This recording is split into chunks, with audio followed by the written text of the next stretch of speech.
When I go to Sacramento, I will pump up Sacramento.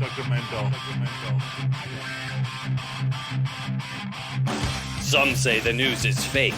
Others say it's real. These two don't have the time to check. Instead, Turner Sparks and Michael Ira Kaplan turn to comics stationed around the globe to be their eyewitness reporters so that you can know what's really going on. This is Lost in America. All right, everybody, welcome to Lost in America, episode 207. My name's Turner Sparks. And I am Miguel Kaplan. You can find me at Turner Sparks on Instagram. You can find and turnersparks.com. You can find Kaplan at Cap in America on Instagram. This show is at lostinamericapod.com. On the podcast today, Kaplan, we have Paloma Salas. There you go. She is a comedian in Chile. She is not only a stand-up comedian, also a writer. Also, we're going to talk more about with her in a minute about the Constitution. Chile is in the process. They've just decided they hate their old Constitution. They're going to find a new Constitution. Yeah. And there seems like a lot of parts involved in that. So she's going to explain to us. Yeah. She's going to explain all the way how that is even going to shape itself, how that's going to take place. Cap, before that. Yeah, what's up before that? We have our Patreon show to promote, to talk about. We went to this show, let's start here. This show, Lost in America, went number one in Armenia, as everyone knows by now, right? Yeah. Number one in Armenia a few weeks ago. We then went to number one in Peru, number one in Mongolia, we found out, and I believe also the United Arab Emirates, somewhere in there. This is the big four, they say. When you want to conquer the podcast, I tell kids in podcasting school, when I give lectures, now over Zoom, I say, if you want to make it, don't look at America and England and these are boring countries. Look at Peru, Armenia, Mongolia. That's the big three. And what's the fourth one? Oh, the UAE. You throw in the UAE, then you've got the grand slam of the podcasting world. So, yeah, we're the number one podcast in the world, basically. And then the rest will take care of itself, they say. Takes care of itself, exactly. So there you go. Congratulations. But we have T-shirts. Most importantly, we have T-shirts from the number one in Armenia episode. Yes. Yep. So we printed these commemorative T-shirts, much like if you win the NBA Finals, the second the game ends, boom, they got hats. They're selling hats. They're selling T-shirts. Commercial. The Lakers won the championship. We did the same thing. Lost in America, number one in Armenia T-shirts. To get those shirts, to get our other show, Live from the Bunker, that you and I do 3 days a week, our full throttle comedy podcast about our lives in New York City, go to patreon.com/lostinamerica. It is all available there. And most importantly, you're supporting this show. We don't sell out to big sponsors because none have offered yet. But exactly. Besides that, it's going to take a lot of money for us to sell to sponsors, but we get you, the people, to promote, to support this show, and you're the engine that drives this through Patreon, Cap. And if you want a sample of what you're getting on this Lost in America feed, the last episode before this, on Friday, we released a sample of our Patreon show on what the Live from the Bunker experience is like. So listen to that, give it a chance. I think you'll like it. And then, $5 a month. They'll like it. They're going to love it, Cap. Well, I need more confidence in my pitch. I know you'll love it. Exactly. There you go. Now, Cap, let's get to Chile. Yes. Let's start with what do you know about this Constitution situation? Well, what do I know about Chile? It's like for my blowhard little brain. I know I used to always say to people, the real September 11th is in Chile. They had the original. They had back in 73 or 72, 73. They had a leader, Allende, a socialist leader, was elected, I believe. And then you know how we used to do it. Back in the glory days of the CIA, we used to help overthrow some governments. That was our thing. Yes. So we might have had something to do with it. I don't know. It probably sounds like something Kissinger did. And we installed Pinochet, was their dictator they had for many years. American-friendly dictator. American-friendly. And I know he's very American-friendly because it was like, my understanding is, because I remember from economics class, it was like a beta place for or like an incubator for all of our ideas for like right-wing conservative free market economic ideas. So they had privatized Social Security. They have private water, apparently. They privatized everything. It was like California before California. Yeah, the reverse California. Oh, the opposite. California is where we try out the other sides. We try out the liberal ideas in California, yes. And the conservative ideas we tried out in Chile? We tried them out in Chile, exactly. And oh, my gosh. And then I just find it exciting that you live in New York City, and you would tell people the real September 11th was not in New York City. It was in 1973. Well, you got to be talking to the right, young lady. Maybe then you try that move out blowhards. But yeah. And then Pinochet eventually, I don't know if this is where it gets murkier. I don't know if how he left power exactly. I don't know if you know, but eventually they have a democracy, I believe, but they still have economic issues. They still have inequality, and people don't like the Constitution because the Constitution was written by Pinochet or his people. All right, let me jump in, Cap. Yeah. Let me jump in. This is what I know. I don't know anything about in 1980. He wrote a constitution. He wrote it. Pinochet. He dictated it. And he dictated it. I don't think it was voted on. I think it was just as good dictators do. They decide. They don't vote. Yeah. And it happens. So he dictated it in the year 1980. And then moving forward, life just kind of went on, right? And then we get to 2019. Nothing happened in between. Yes, go on. Not a lot happened in between. And in 2019, the president, whose name escapes me, I'm going to find it. She could tell us in a minute. The president decided they wanted to raise the price of subways by 4 cents. If you want to take a subway, a metro, it's going to be 4 cents more expensive. And everybody said, that's the last straw. We're not paying for this subway. Not only are we not paying for the subway, we want a new constitution. Yeah, we're breaking the camel's back with that straw. We're just they tear the whole country apart basically over this 4 cent And this hike. president, who a year earlier said, absolutely not, I will never write a new constitution, then all of a sudden agreed that they could write a new constitution. Yeah, and then they had to, and that brings us to today. They got to figure out how to write one. That's kind of where I'm at. Yeah. Okay. I don't know how they're going to go about that. That's what we need to find Salas, out. How did we do? You did great, you guys. Oh, really? And thank you for the acknowledgement of September 11th. See, look at that, Turner. which is a pretty big deal. Like September 11th, 1973, you guys took away our democracy. And then I don't know, 60 years later, I don't know how to do any math. Really good in languages, but sorry. And close enough. And then you took the fucking date away from us too. So, oh my sorry gosh. about that. Insult you gotta to take injury. that up with Osama bin Laden. I know. I was going to say, don't blame us. We didn't pick the day. It was an inside job, you guys. Everyone knows knows 30 that years by later now. I realized. But yeah, sorry about that. Our apologies. Or George Bush picked the day, not us. Yeah, we've kind of stopped remembering it at this point. So, Well, actually, the Constitution wasn't written by Pinochet himself because he was no sé, was kind of stupid guy from the army and just like a, no sé, military man. I don't even know if he knew how to write or read. But there was this crew of younger men who have always felt like very old men, but they were young back then, who went to Chicago University, where they lectured on economy by Friedman himself. So those were the guys that came back to Chile, trying to impose all of these crazy conservative, economic, ludicrous, privatizing everything ideas. So these were the guys that wrote the Constitution for Pinochet back in the day.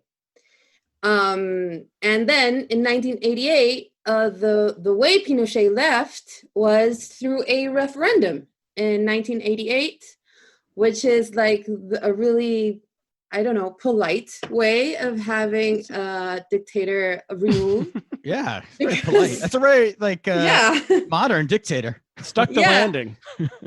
But because in part because in 88 the dictatorship had kind of lost the United States support, and it was I guess like internationally and worldwide it was seen, as kind of bad, not in vogue anymore. Not kind of tacky to have like a little tacky to have this military man with like a white cape running the show. So very early 80s. Yeah. So it was like he had like really big like Osho vibes, you know. So I guess he lost support from a bunch of countries, and even like the conservative elite right here were like, ooh, like it's starting to notice, like people were starting to, it was starting to be like too obvious, the amount of death and torture. He made too many people disappear. Yeah, He wasn't subtle about it anymore. Yeah, so by 88, it wasn't like, oh, but maybe those people got lost in the woods. Which was an actual argument. Right. And it keeps coincidentally, someone keeps falling out of windows. What are you going to do? People keep going camping. Communists keep camping and getting lost. The communists are bad with direction, notoriously. Horrible. I mean, come on. Horrible. So, so we did that referendum in 88. Which was, it was kind of like a phony way of getting rid of him, because he still got to be a senator in Congress with vitalicio, which means he was going to be a senator till he died. I guess like kind of like how Supreme Court's justices. But the rest of your senators don't get that deal, just him. No, not at all. So he could still wear his ridiculous white cape everywhere. And you're supposed to wear it even when you're not the dictator anymore. You wear the white cape. It's like, yes, yeah. And for the first 20 or something years of new democratic Chile, we had like center left ruling, but it was always kind of too I guess, no sé, not like radical enough to be like, we're getting rid of this constitution. It's not good for us. There's never been like real reparations on, there's like still so much secrecy in the military about what happened to a bunch of people who are still disappeared. So it's been since 88, like 30 years of like not really knowing, what are the real foundations of this country, is this like a country that we create with our own identity, or are we still this kind of weird mush of like post dictatorship something, like we still kind of felt like an American experiment in many ways. So when they raised the 3 Chilean pesos, the subway, the 30 pesos, I'm sorry, which was like 4 cents, according to you guys. The slogan was, it's not 30 pesos, it's 30 years, It's like, we're sick of this, and our ruling elite, has always been very dismissive or maybe like condescending about people's needs, like more than half of Chileans earn just above minimum wage, and there's still like a thick 20% of really, really rich people in Chile. I was going through some numbers by the World Bank, and I read this and I was like, what? It said that the richest 2% in Chile was as rich as the richest 2% in Germany. Right. And the poorest 5% in Chile was as poor as the poorest 5% in Malaysia. Oh, wow. Which is where like socks are made by slaves, I guess. Good socks. We should say they make good socks, though. I forgot some Indonesian socks right now. Yeah, so it's pretty shocking, and it has absolutely everything to do with the Constitution, because everything for the last 30 years, every progressive, leftist, whatever, a politician that has wanted to change something through Congress, from education, which is completely, it's privatized, and public education is horrible, and then health, the same, because the Constitution has like these teeny tiny little words put in the right places that make it impossible to move forward in terms of like reform, like, I don't know, health, it says something like, we guarantee you access to health, but not health like itself, you know? So And like health is private, right? You don't have, Right. it's like an American-like system. Yeah, we have kind of like a Medicare system, but again, it's really bad. It lacks funding. It's always, you know, there's this constant battle trying to get it working. And the right is always like, we should privatize everything because of competitions, blah, blah, blah. And so everything from actual water, which is privatized too. So every time we would try to advance in some sort of, you know, like well-being or no sé, social contract that would be better for everyone else, it would go to the Constitutional Tribunal, I guess is the translation, which is kind of like a Supreme Court. And these are like, I think 6 or 8 people that are appointed by the government to, you know, to check if new laws are actually constitutional. And turns out nothing is constitutional and nothing gets changed, even after several months, years, whatever, of voting and whatever, of, I don't know, public discussion about these issues. And it never advances because everything turns out to be unconstitutional. Everything gets blocked by the Constitution. Right. Yeah. And you need a certain number of votes for a lot. Is it, you need like super majorities to pass a lot of laws? Is that also an issue that the Constitution sets up? I think, yeah, totally. Yes. There's like 2/3, then there's like 5/8. I'm not like an expert on it, but it's really, everything's like super specific. And in Jaime Guzman's own words, which was like the leader that championed this Pinochet constitution, he would tell this in interviews, you know, like, we are writing a constitution which has the, I guess, like, it's so specific to everything, to every thing on it, that it doesn't really matter who comes next. They can't really change anything. Wow. You know, and that's from his own words.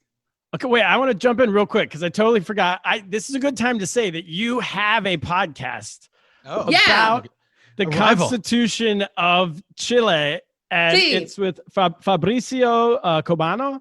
Sí, Fabricio Cubano is a Chilean comedian based in LA. Yes, and Steve Healy? And Steve Healy, amazing TV writer. You can Google him. So if at the end of this, I don't want to mess up this whole. So if at the end of this hour, this is not enough for you, go listen to that podcast. Go listen to that podcast. Like to whet your appetite on this topic, this podcast. Yes. And then because I'm sorry, please. No, I want to continue. And also your show, a film you I guess came out recently, Aya es Cristina, which is, people can find that on their streaming services. Okay, now a question. You said briefly, but I want this is mind-blowing to me. Water is private. They privatize water? So that means everything. So how is water private? So you have to... Yeah, it's awful because you know how you people back in the States love, for example, avocado toast, right? We do not look at Turner and I. We are not the people who love the avocado toast. I pick at the avocado toast people in Brooklyn. You people know what I mean. Yeah, Turner's neighbors in Brooklyn all love avocado. They love spending $16 American for an avocado. It's a holiday here in Brooklyn.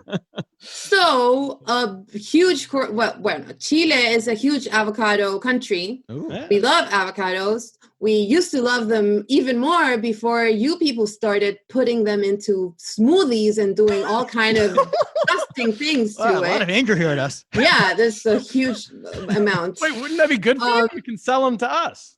Yeah, but it's not so great because huge corporations buy land and have like the machinery to take water from deep beneath and really screw up the whole farming situation for everyone around. So right now we have, there's a place here called Petorca, which was famously known for its avocados. And now it only has a few big enterprise, a few big corporations that actually export avocado, and all of our local avocado growers have gone down under because of private water law, you know? Did they get to sell their land to these people, or was it just taken by the dirty Americans? They don't want all of the land, you know. It's not only dirty Americans, Yeah, you know. it's international dirty. Yeah, it's dirty Spaniards, dirty Chileans too, dirty everything, you know.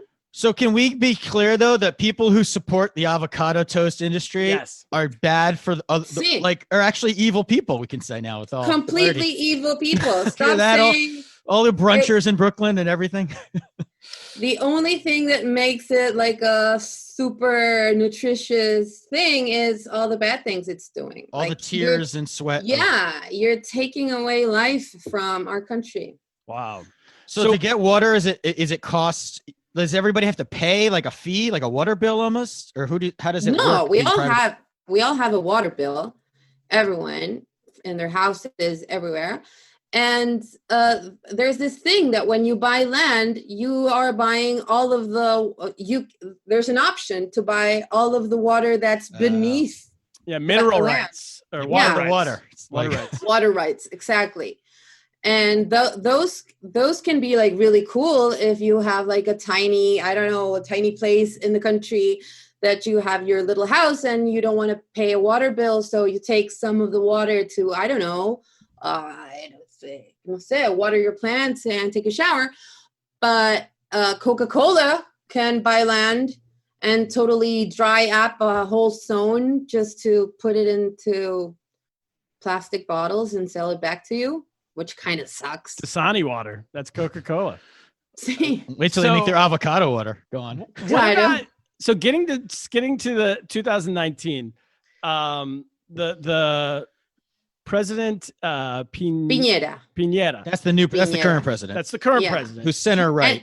He was one of the Chicago boys. Right. So to go back to that for Turner, it's not Thomas Friedman, the New York Times writer. She's talking about Milton Friedman, the great economist. Yeah, who's part of the Chicago school. I took a few. I was a loser in college. I took a few econ classes. So. I was a winner. I did not. You did not, exactly. So Piñera, he's one of the Chicago boys. So he's pretty old, I guess. Yeah. Yeah. I mean, the last year he's aged like so much. So he didn't sign up for this. When when people started protesting over this hike on the subway fare, he seemed pretty against throwing out a constitution, and then all of a sudden he switched. I feel like in the United States, if people protest things, but our government doesn't do anything about it, they might be like, they might give 1% to the protesters, and then it just goes back to regular business. What made him just say okay and throw out the whole constitution? Well, there's different versions of how this happened, but it was mainly Congress. There was a moment during the 19 revolution, I guess, where people were like, we took the streets like for real, you know. Santiago has it's not like I would see the BLM protests over there and that kind of stuff, but it's like you have like little spots in every neighborhood where people would come together. We would do like one big massive thing, you know. Oh yeah, so we're amateurs. No, not amateurs, just different strategy, I guess, which is too kind of good because it doesn't take such a big toll on the neighborhoods. You know, the neighborhood where we protest is just like, we call it zero zone right now because it got really tough for the neighbors and the people and the commerce over there, you know, like just living amongst it. Yeah, because how long did it go on for? It was for months, you know. It was kind of a little bit every day, but every Friday afternoon for, I guess, 4 or 5 months. Wow. Okay. Yeah. And it took a huge toll on people, you know. 38 people got killed. There's still a bunch of people in we call it prisión preventiva, but it's like prison before getting trial, you know.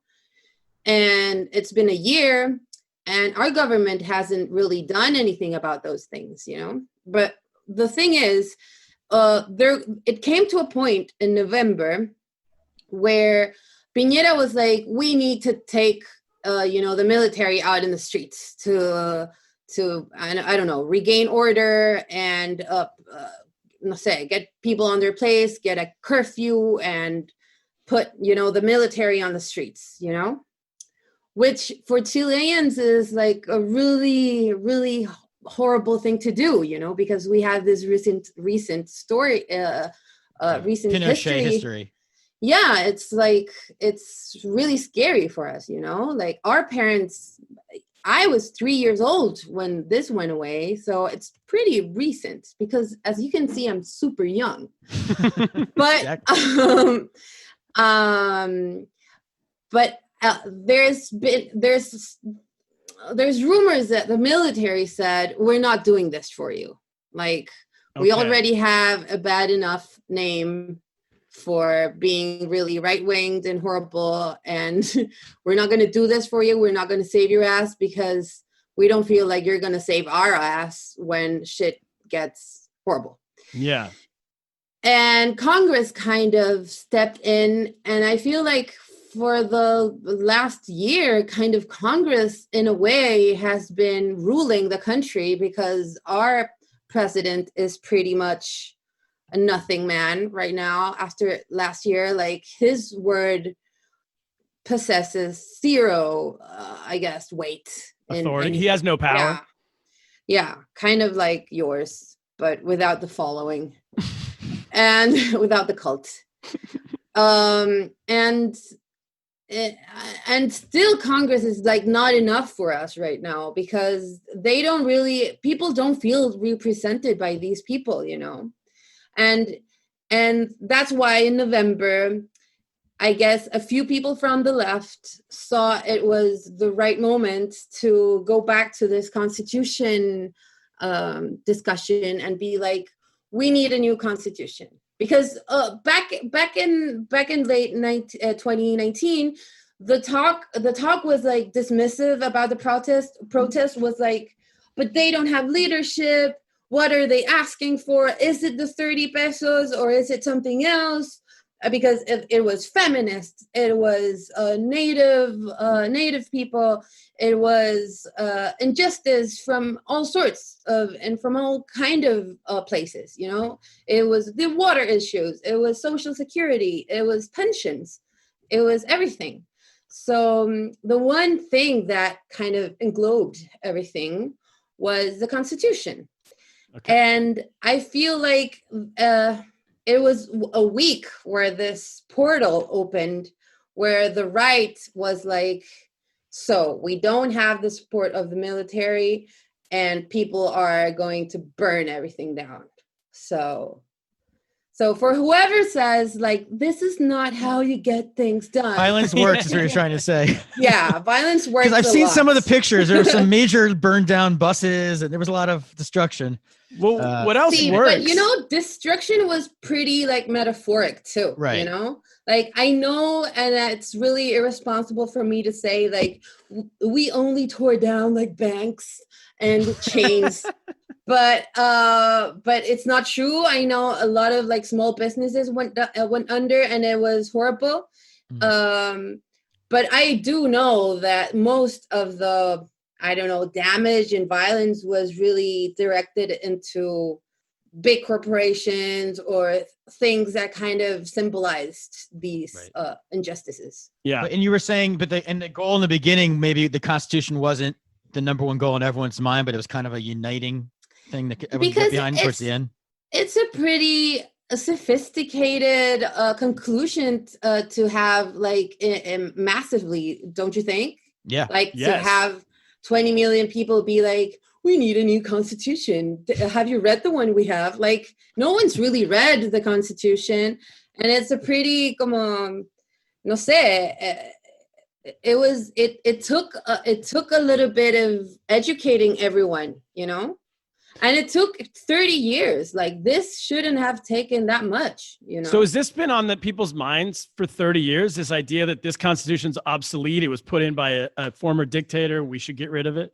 Yeah, but I think for a long time, it was kind of like an academic discussion, or like a discussion almost always proposed by like a super radical left. And turns out it wasn't that radical, you know? Turns out people do get it, you know? And it's so overwhelmingly real that when we did have the referendum this year, because it was moved because of COVID, we had the referendum October 25th of this year. We got 80% yes to changing the constitution and 30% no. It was actually smaller, 20% no, 87% yes. Wow. Yeah. And is it now that everyone voted they want the 87%, so most people decide they want a new constitution. Do most people also agree on what do those 87% agree on what the new constitution should look like? Or is this going to be another battle? I think most people are like, the next constitution could easily be like a doodle made by a 4-year-old, and it still be better than the one we have. Okay. Maybe that may be consensus, but no, for sure we don't have like 87% approval on everything, and we're all on the same bus about everything. For sure, we're not. But we do have like really new, I don't know, like a new feeling of being united in some sort of enterprise together, you know, because being in this left, right arguments the whole time kind of makes everyone forget, like, we're more similar than different in such a broad amount of issues, you know, because actually the only places the negative one, you know, that 20%, it was only like in the 3 richest districts. Yeah. Okay. So, and a stat I read is that, to back up what you were saying earlier, 1%, the top 1% of the people in Chile own 25% of the wealth of the country. Which is like insane. Yeah. That's when revolutions happen. That's the setup. And you know what? Part of why we're doing the Constitution Club podcast and why I love talking to Americans about this is because it's because, you know, we do have right now kind of like this superiority feeling, like, wow, we did this together, guys. 87%, we were in the streets, and now we have this, you know. Maybe we really F it up and then it's a disaster, but for now it feels like really good.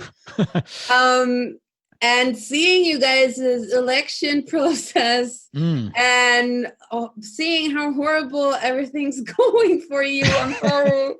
Hey, it's our Constitution's still kicking, still working. Eventually it's going to work out.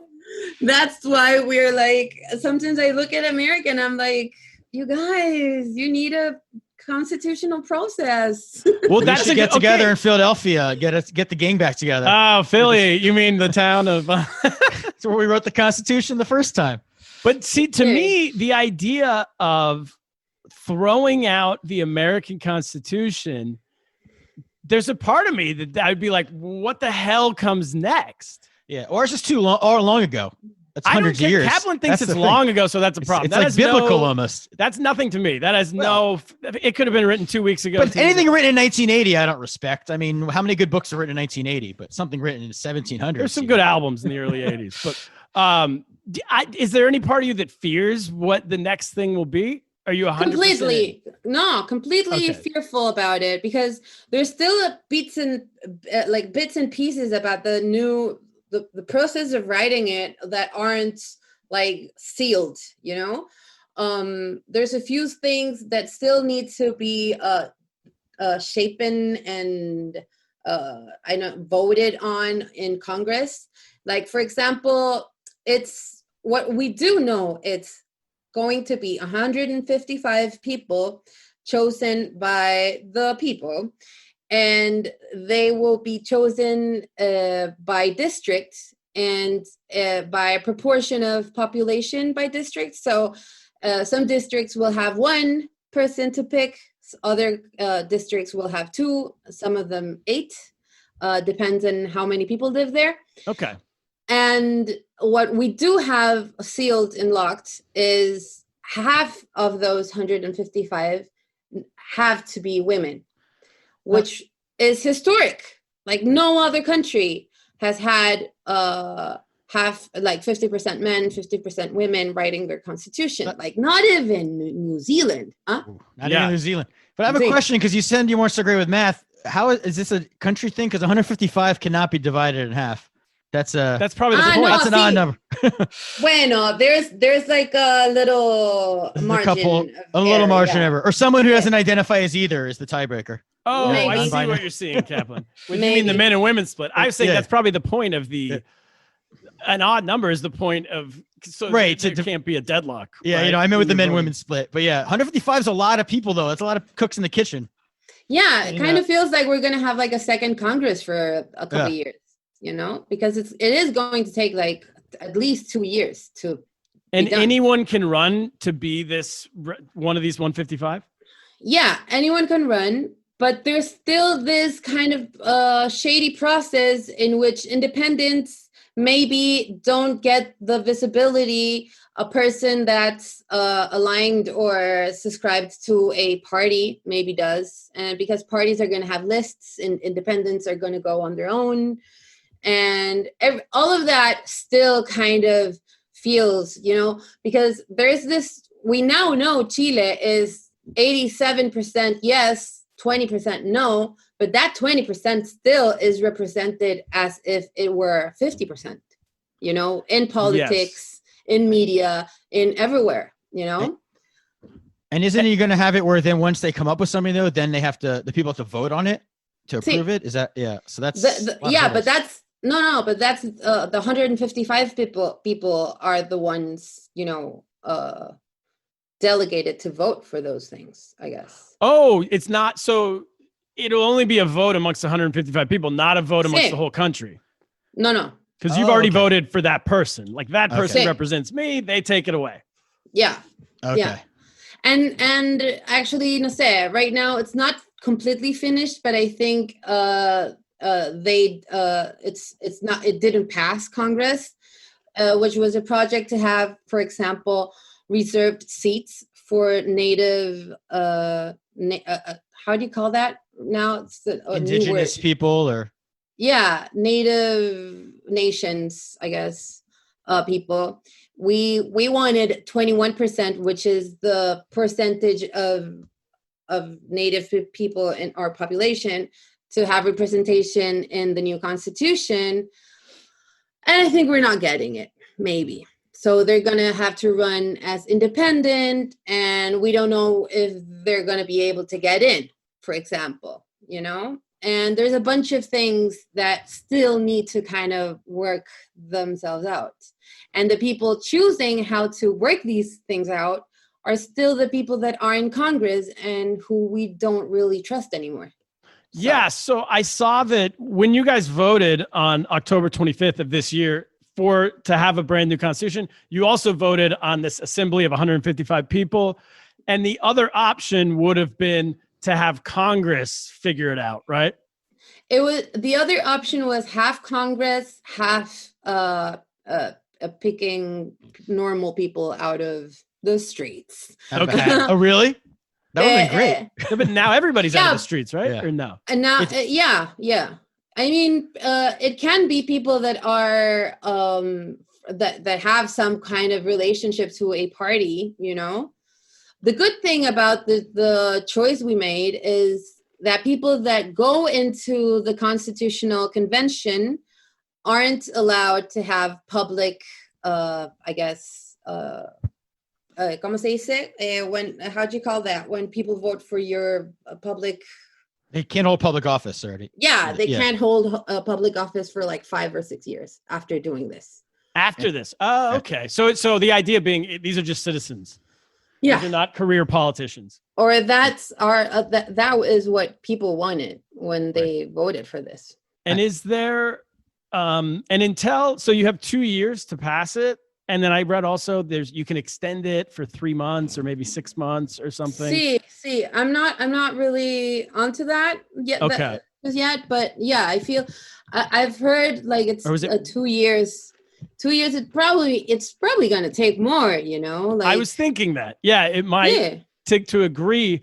And then in the meantime, we still have the old constitution. In the meantime, we still have the old constitution, who everyone already knows sucks. So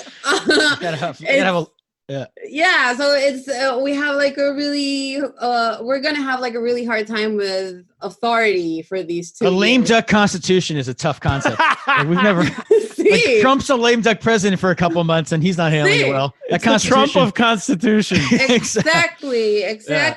Like we're going by rules we don't want anymore. So. Right. It's so annoying if you get caught breaking a rule that you know is like there's got to be some things that we all agree is not going to make the new constitution. Absolutely. And you're like, oh, come on, really going to enforce that? It's actually happening this week. This week, like the big news is something that has to do with this, which I'm going to try to put like in a few words. Since COVID, the government has been really skimpy about giving people help to, maybe maintain their businesses or not, completely going broke or feeding themselves, Chicago style. So yeah, people haven't had like a real help from the government.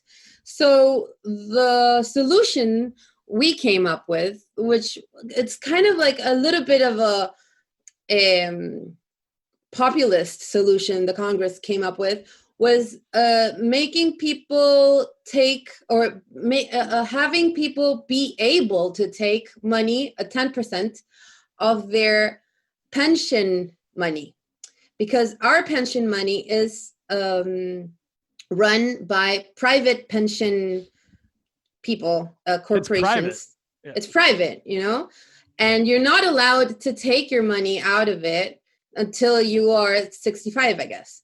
Yeah, it's like a 401k is, I think, in the United States kind of. And it's not even like you get to 65 and you get to take all of your money. You only get to have like I get monthly payment or whatever, The rest goes to Chicago. The rest goes to Chicago. Actually, we had a thing right now.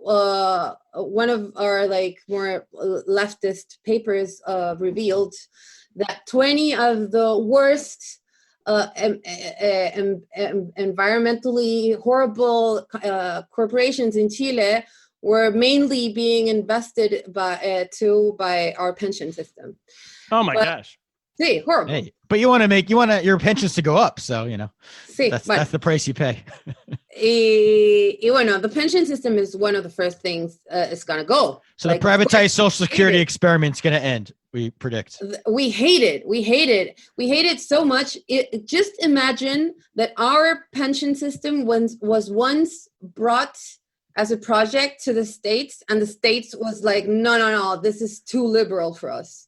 Too conservative. Yeah, no, I remember George Bush attempts thought about it. It's like never been able to pass even like a percentage, because if the stock market goes down or something, all of a sudden they never lose. They never lose. The utilities on these things are insane. It's like, I bet that 1% that holds 25% of the Chilean, I guess, wealth is mainly a pension system. It's insane how much it's like robbery, really. Go ahead. Sorry. Yeah, sorry. So now that we took our first 10%, it was approved by Congress. Piñera couldn't really say anything because he wasn't doing any other thing to help us, So right now it's been more than 6 months and people are like, we need another 10%. Like, I'm sorry, we're going to have to take money from our own pension. Yeah, it's your own money. You're just getting it early, right? Yeah. And I wish we didn't. I wish that 20% of wealthy people could pay more taxes and help each other out during horrible times. But no. So we want the second 10%. And it was approved by Congress for us to actually take it's our own money. And now the president has decided to take this new law to have the second 10% to the Tribunal Constitution. Oh my gosh, which is the old Constitution. The old Constitution, which probably is going to say, no, it's not constitutional. Yeah, because right now it's still not. But even though everyone voted, there should be no Constitution right now. You should just take the French one and put that in for 6 months. You can use ours. You guys can get Is everything on the table, like any law, like legalizing marijuana, for example? Can that be is that not a constitutional law? That's more like a state law. I'm really not. I really, really, really don't know what the Constitution says about weed. I don't think it probably wasn't listed, I imagine. But I have a Bible here. I can check what this does, what this says. Does the relationship in the Constitution, is there with the church? Actually, it's because I know the church was very involved in the Pinochet, supporting Pinochet, correct? Is that? Sí, the church. O sea, it depends which church. Because right, the Catholic Church, I meant, right? Yeah, the Catholic Church. But there's there was this little subgroup of really good, Vicaría de la Solidaridad se llama. It was called. A few really good fathers, I guess. How'd you call them? Priests? Yeah, that really helped out people that were in trouble. But no, we have our state is laico, which means like we're separated. We have separation of state and church. Yeah. But sometimes it really feels like it doesn't. Like, no sé, gender identity law took so much to be approved, or we still don't have free abortion. We have abortion only in 3 cases, which are like, you're dying, the baby's dying, someone's dying, like. Yeah. Oh, wow. And yeah, sometimes it really feels like, well, it's the 20%, that 20% that said no still wants things to stay, the same way they were back in 88, Is there any, because this idea of an experiment, obviously you don't want it done on your own country, but if you're looking at it from another country, was there anything from this crazy, just like total free market experiment that worked?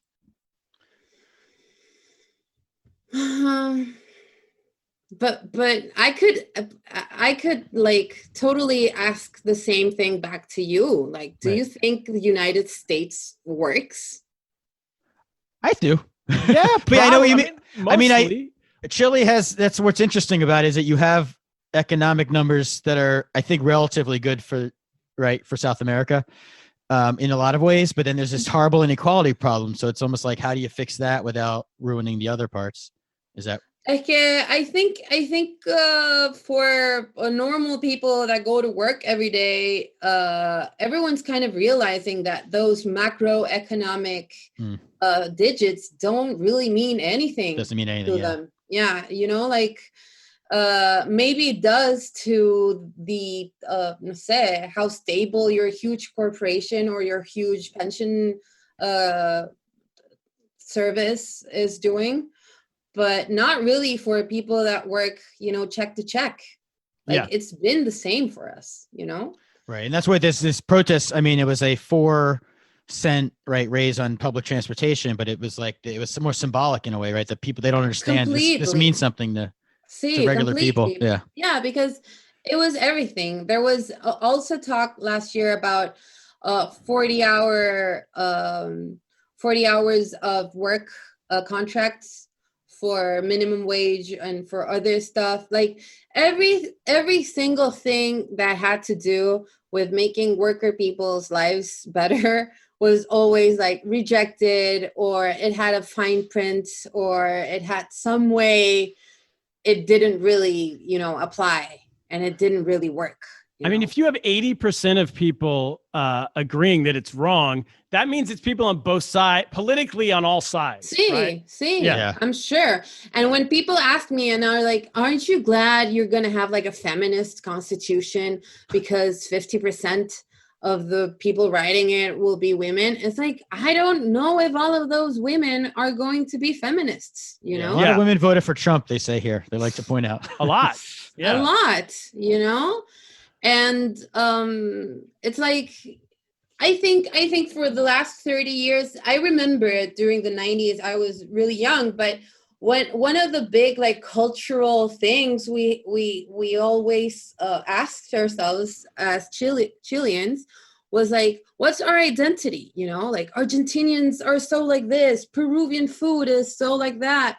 Like everyone had like their thing, and we only had like huge malls, and we weren't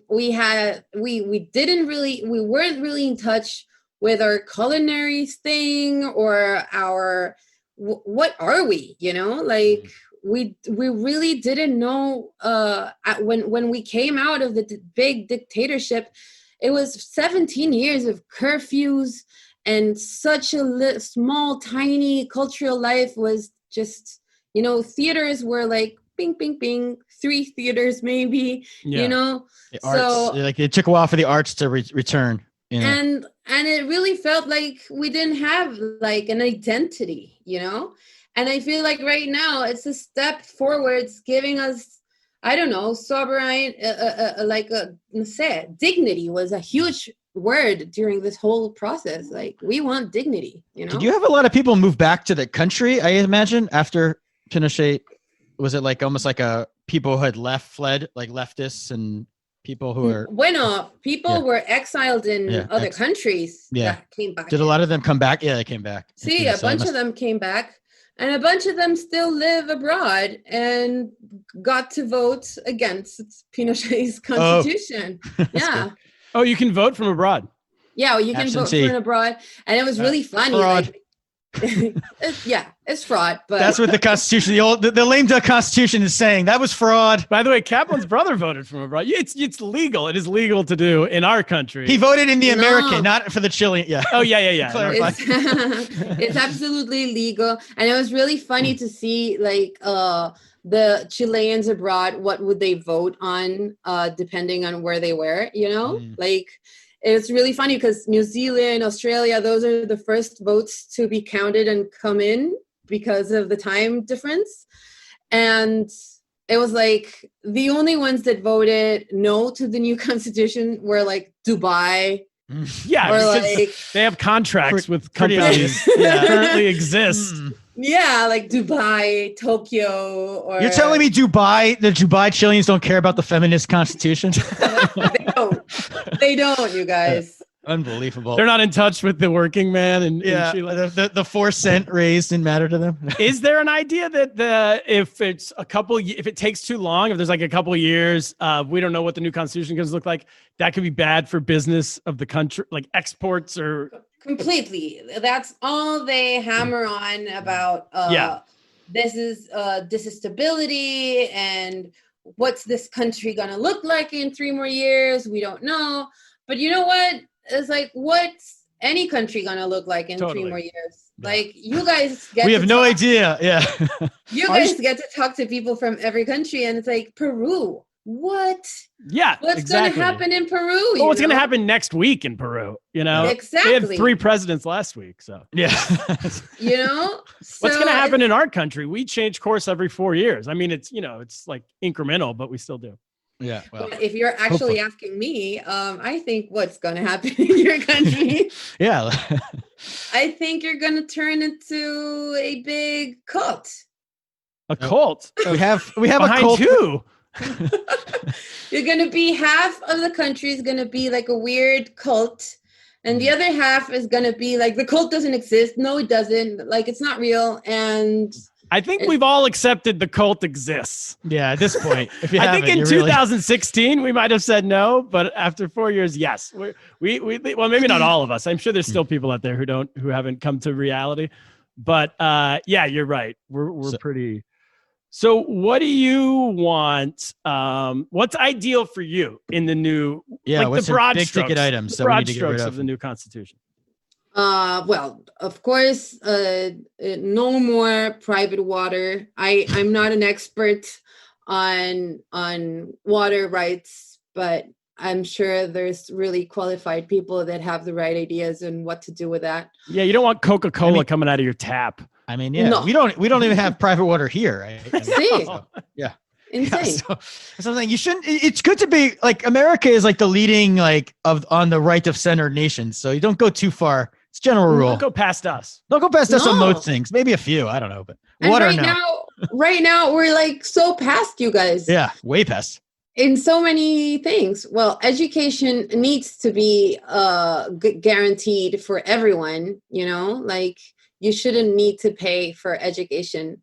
So how does it work there? Do you have like school, like a choice type system, or how does it, or is it just all private, you mean? Or No, you can opt for a private, like elementary school and high school. Public, I think. I'm sorry. But it's mostly shitty. It can be really far away from you. And then there's this huge chunk in between public and private, which is kind of half and half, which is subsidized by the government, and it's really shitty. And the people that operate those schools make a ton of money out of them, but don't really guarantee like any quality in what they give out. And a bunch of those schools are Catholic. So yeah. So the government's money is going into making more Catholics, which is really weird. And then higher education is like prohibitively expensive. It's like super expensive. People get an insane amount of debt out of it. You can like lose your house, lose your stuff because you went to school and then there wasn't the right, field for you to find a job. Similar here. Sounds like art. Yeah. But here they're going to get rid of debt soon. So you are talking. Yeah. We had talks about it during Bachelet years too. And there was in a time like this, they had taken steps towards, finer and cheaper education, but it hasn't really come through. The same with health and mainly pensions. Pensions suck, How much do they take? Do you pay in a lot and don't get back? You get back. You have to pay 10% out of your monthly earnings. Like, ¿cómo se dice? You're like obliged. Yeah. You're obliged to put 10% of it on your pension thing. And last year, I had the numbers somewhere here, but there were numbers which were like insane. Half of the pensioned old people, I'm talking about old people that have worked for 36 to 45 years, were now getting somewhere, it was less than $500. It was it was way less than $500. And it was below the poverty line, That's the pension. And the money gets invested though, or how does it like? Because we have Social Security here, where the money's taken apart, but it just sits there. But what's the difference? No, ours you can pick kind of the pension fund. You can pick like a riskier one or the non-risk one. But all of them kind of get to play in the market a little bit, Right. Yeah. And the pension corporation will always fine you with a percentage for fees. Doing these things like fees. Yeah. Right. But if they win money on top of what your earnings would be, they always win. And if they lose, they still you don't get all the money that you're making. You're No. like if the market goes up a ton, you're getting a percentage of that ton, but you're not getting Claro. If you were, And if- so it's and not if the- truly. Sipo, and if the market loses a bunch of money, Right, you just- lose the you money, lose, right? but not the pension. Right, you lose the fund. full amount. You don't lose, right? Exactly. Okay, yeah. That's, So and there was a bunch of talk when we were trying to get out the first 10%. They were like, "No, what's going to happen to people? And they're going to get to their pensions, and they're not going to have any money left, and whatever." And I checked my balance from the last year. My pension had fluctuated way more than the 10% I was taking out. Yeah. Right. And I'm not even in the riskiest fund, So it's a completely ludicrous, crazy. it hasn't worked out. They were system. promising, I think, years ago. They thought it would work out better for the pensioners. No, it worked great for them. for the them, companies, but I mean the pensioners, the people. I mean, like I was using the British former pensioner there, but yeah, like the retirees. They thought it would work better for them because our social security system they say is going bankrupt. I don't know if it is, but but it really doesn't even matter if you think it's better or not for you because it's an obligation. yeah, You Exactly. have to put 10% right. You don't have a choice. into Yeah, it. You don't Right, really right. have a choice. yeah. So that's something. So That's, that's the a water, thing. the pension has to go. Education and health need to be more accessible to everyone, and well, of course, equality for women in payment and everything. Pensions for women are way worse. I read about it was like 200,000 women are getting pensions under $100. But why? You know? Why does it? How does that work? Because they make less. Is that because they and make is that less a percentage? and their monthly 10% is lower, And when you're investing it, it's going to add up more. So yeah. And That's the private health system, which is called ISAPRE here, women pay sometimes 3-4 times more than men because of pre-existing conditions. such as getting pregnant. Oh yes. That's a problem. That can't be. That's a pre-existing condition. It was a pre-existing condition for Oh my for up to gosh! like Come on, 2 Chicago. I mean, Come on, Chicago. men have heart attacks and stuff like that, and that's Yeah, expensive. we die too. early. Well, I guess We that's die good early. that we die early. That's why they They like that us. better, Exactly. It's a good feature. Women stop living so long, women, and having so many kids, and insurance will be cheaper. But yeah, that seems like something they should take care of. So the See, vote for the 155 people is it in April, I believe, see, of see. next year, and then we'll And it's- see what happens. And I think it's going to get mixed up with picking mayors or some other thing. And And I'm really scared about the size of that ballot. people are getting confused. They're not gonna. It's going to be like a sheet of names. It's too You're much to gonna- pay attention to. And when is your Yeah. presidential election though? Is that due for? Oh, this is so shameful. I should know. Oh, I think I well, read it's next fall. because he's. Does that sound See, right? See, no. I No? think we still have one more year with him. Okay, so 2 years from now, not 1 year from now. Or I'm not sure. I'm sorry. Yeah, November next year. November of next year. So All right, that so could he be. might be. Yeah, Would they be campaigning in the middle of that as well? probably. Yeah. Oh my gosh, you got a big year ahead. Big year, yeah.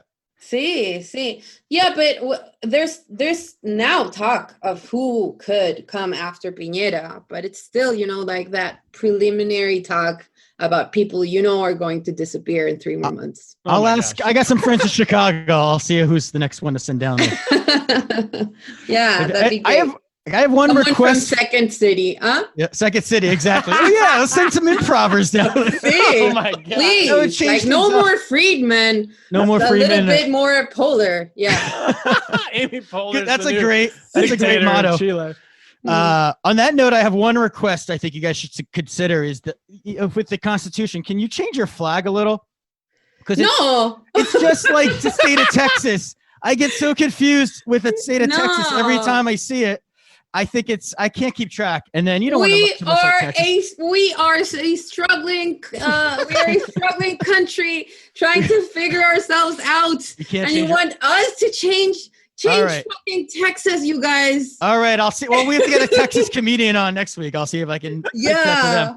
See. Because I like to be smart about the flags, and then I mix that Chile flag up all the time. And So Well, Kaplan maybe- wants you to change your flag so So I that could he seem has smarter. an easier time. so I stopped sounding Come on. stupid and mixing up. Yeah. No, Texas has to change, not us. All right, fine. Well, you don't know about this really shameful moment our president had when visiting Trump, I think like 2 years ago.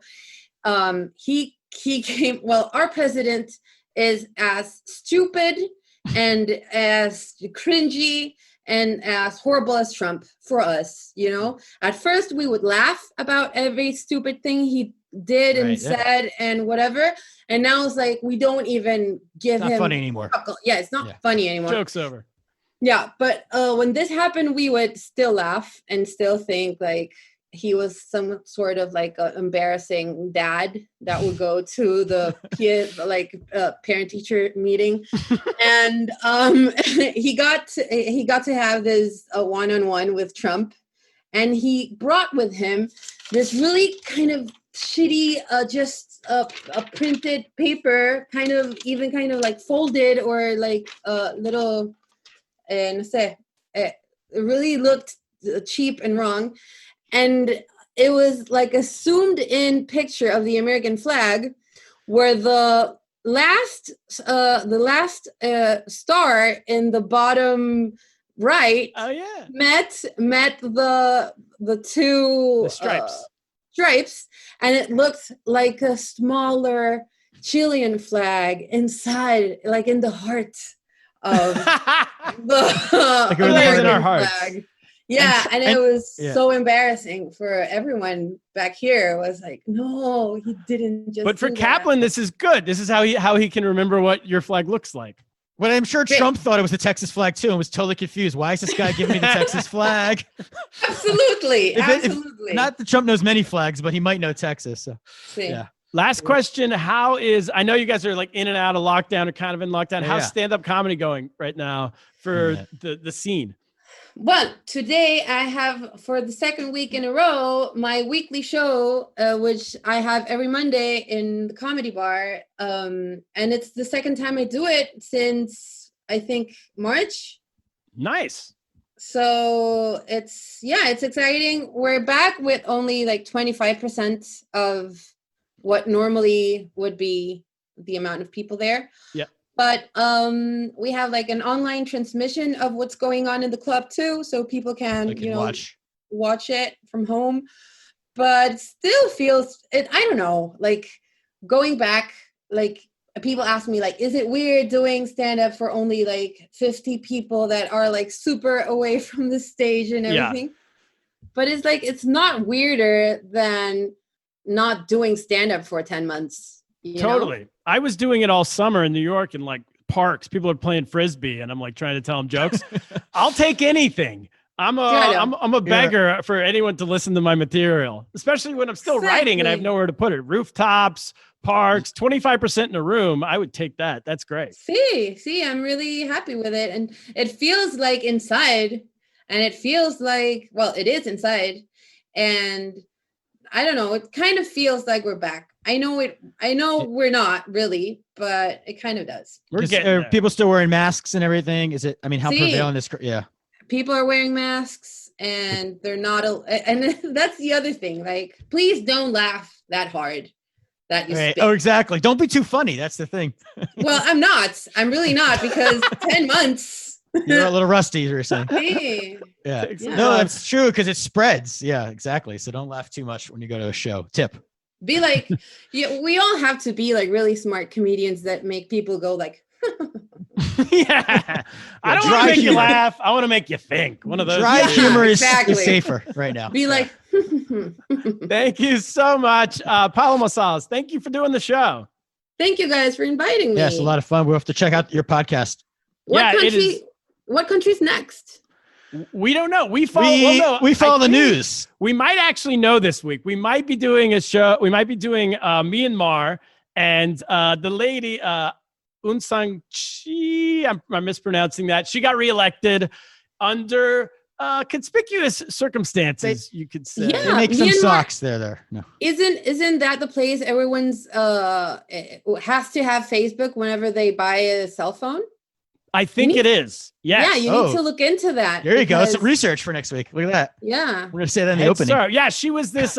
She was like in prison for 30 years as this hero figure, and then the minute she got out, she like committed war atrocities or war crimes against some. Right. It's a complicated figure, so we're gonna get into that. But look into it because I think Myanmar is like the first democracy Facebook ruined. That's you go. their Their claim step to one. They're proud of that. That's That- their that is- Chile. Like That's for their us, Chile. Chile. They're the Chicago. Wait. Facebook is Milton Friedman, and for us, Exactly. Armenia is our first, and for them, it's Armenia is the first placement number one. All right, that's the show. Paloma Salas, Yeah. thank you so much. We will check back in with you as this updates throughout next year and the year after. and yeah, we everything will have like to that. circle back. Thank Bye, you. guys. Constitution Club is the podcast where you can learn way more about this than we just covered. Kaplan, that's it. What should we do? I'm gonna have to learn how to say this in Spanish soon enough, but for now, I'm gonna say get lost. Get lost. Get off.